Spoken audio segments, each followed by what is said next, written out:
She's cold, she's efficient, she's Widowmaker, taking out her targets at range with a single perfect shot, and her weapon of choice is a powerful prototype hybrid rifle known only as the Widow's Kiss. It's a true weapon of unparalleled precision and versatility, able to switch between a precision sniper mode and a fully automatic assault mode in seconds. But how does it work? And could a rifle like this work in the real world? Let's take apart the Widow's Kiss. The role of a sniper in modern military and police usage hinges on the effective use of a precise marksman's rifle. These rifles come in all sorts of makes and models, but the typical characteristics remain fairly similar. A telescopic sight, a long barrel for greater range, and almost always large caliber ammunition generating high muzzle energy. But due to their design, such weapons are often unwieldy at close range and difficult to use effectively in direct confrontation. And that is where the frontline rifleman comes in. In close quarters, a smaller, more compact weapon is needed, and for Western militaries, carbine rifles of 5.56 NATO or .223 caliber are very common. They provide powerful, accurate fire without compromising the trooper's ability to maneuver indoors and between cover. The Widow's Kiss, however, seems to be an attempt at creating a hybrid sniper and assault rifle without the drawbacks usually associated with creating such a weapon. Let's take a look at how the weapon breaks down. So from what we can see, the rifle has four main assemblies: the barrel assembly at the front, the receiver or body in the middle, the butt or stock, and the scope assembly. Each of these assemblies has many moving parts, some of which are not visible externally, but can be assumed to operate internally. Let's start with the barrel assembly. The central part of the assembly is, of course, the barrel. This is a single metal piece tipped with a sizable muzzle brake to dissipate muzzle energy and reduce recoil. In sniper mode, the barrel moves forward and downwards to line up with a large chamber assembly located towards the rear of the barrel assembly and along the rifle's exact centerline. This appears to lock the barrel in, as the barrel itself no longer moves with recoil, as opposed to how it seems to move back and forth, recoiling with every shot in the assault mode. Now, surrounding the barrel assembly are two large movable parts that shroud the barrel when in sniper mode and provide an easy way to grip the weapon. It's not clear what the function of these pieces are, but if we look at modern day assault rifles such as those based on the AR-15 platform, the likelihood is that these are simply heat shields that protect the user's hands from the heat of barrel during firing. When switching to assault mode, the barrel retracts into the body and moves upwards, lining up with the ejector ports on either side of the body.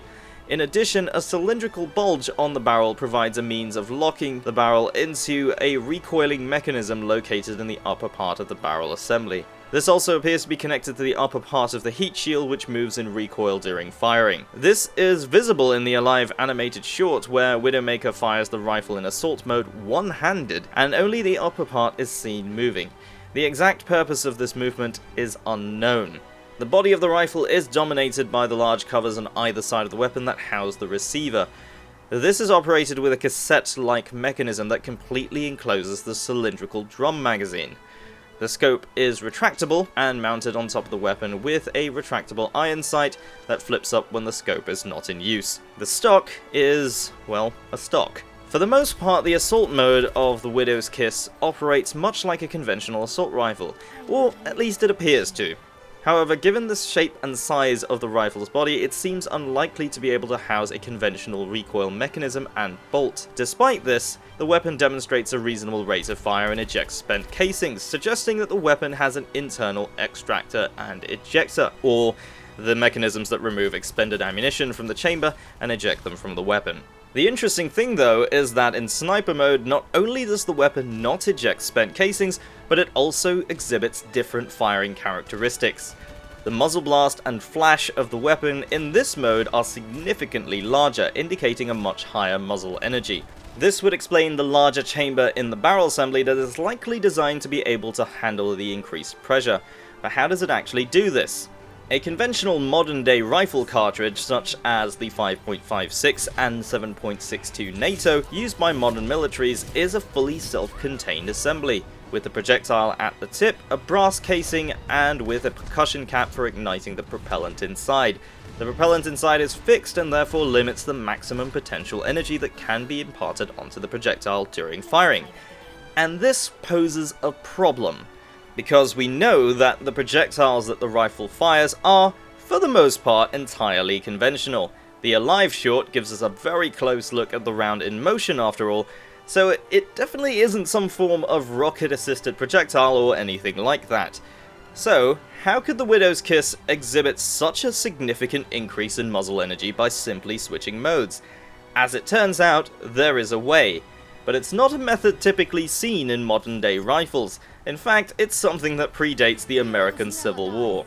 Yes, that's right, I'm talking about muzzle loaders. You see, back then projectiles and their propellant were loaded separately, and this allowed the user to vary the amount of propellant up to a certain point to control the amount of resulting muzzle energy.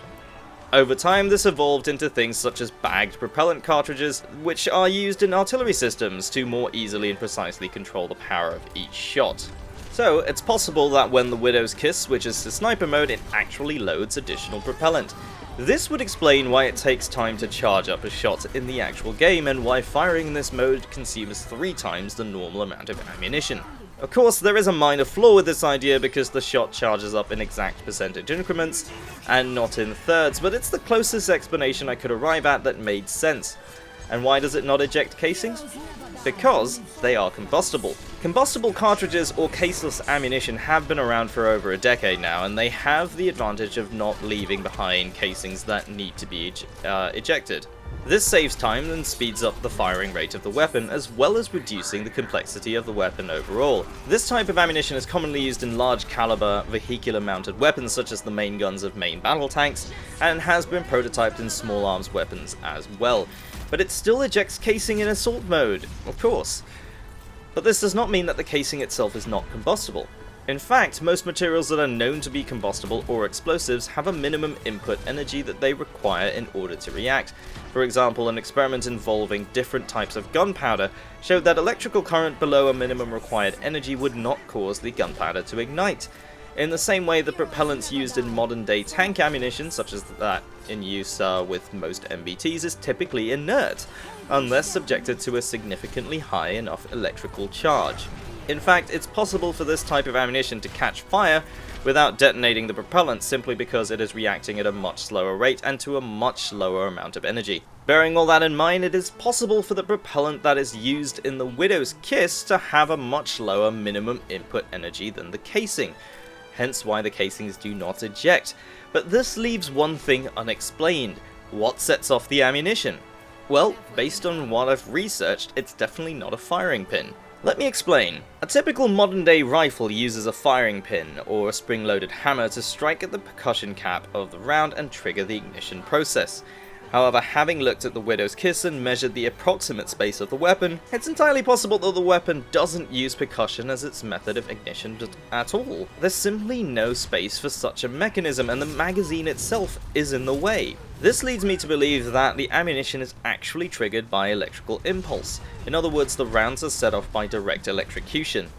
It sounds like science fiction, but it's actually not. Such systems have been around for over 30 years, and main battle tanks such as the Leopard 2 actually use this method to fire their L-44 main gun. But even in smaller applications, such as that seen in the Metal Storm rapid-firing prototype, electrically fired rounds have been used. So it's not impossible for similar, albeit miniaturized technology, to be used in something such as the Widow's Kiss. This would eliminate the need for a spring-loaded mechanism that conventional rifles use, and allow the internal systems to be less complex.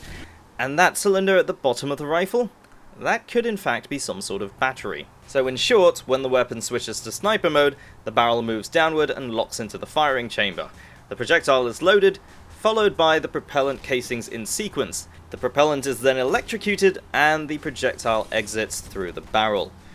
But would a design like this actually work in the real world? The short answer is yes, in all likelihood it could be made to work. But there are a few caveats here. For one thing, it'd be prohibitively heavy. Even if made with space-age materials that allow it to be lighter, the point of balance of the weapon is still very far forward, compared with many conventional rifles that place the center of mass above the pistol grip for better control. The Widow's Kiss has the majority of its larger parts much farther forward. This would make it harder to control, especially one-handed like Widowmaker often does in the trailers, and it would also be uncomfortable to carry and unwieldy to use. And with all those intricate moving parts, the weapon would be a nightmare to maintain on a battlefield. It might still be ideal for the sort of quick assassination missions that Widowmaker performs, but for a prolonged mission, reliability would quickly become a problem. As the old saying goes, the more parts a machine has, the more parts it has that can break. And this would certainly hold true for such a complex weapon. In addition, because of the way it operates, the magazines it uses are very bulky and also likely to be very heavy. At the same time, there will be a lot of partially expended magazines being left over, since the propellant is likely to be expended before all the projectiles are gone. And let's not even get started on where she's keeping these things. But what do you guys think? Do you have any other ideas of how this rifle works? Could this actually work in real life? Let me know down in the comments below, and subscribe if you're new to the channel. And of course, with the creation of this video, there was a lot of research being done, so this took a very long time to make. So if you've watched all the way so far, thank you very much, and if you've enjoyed it, don't forget to leave a like. My name is Panzer, thank you very much for watching, and I'll see you next time.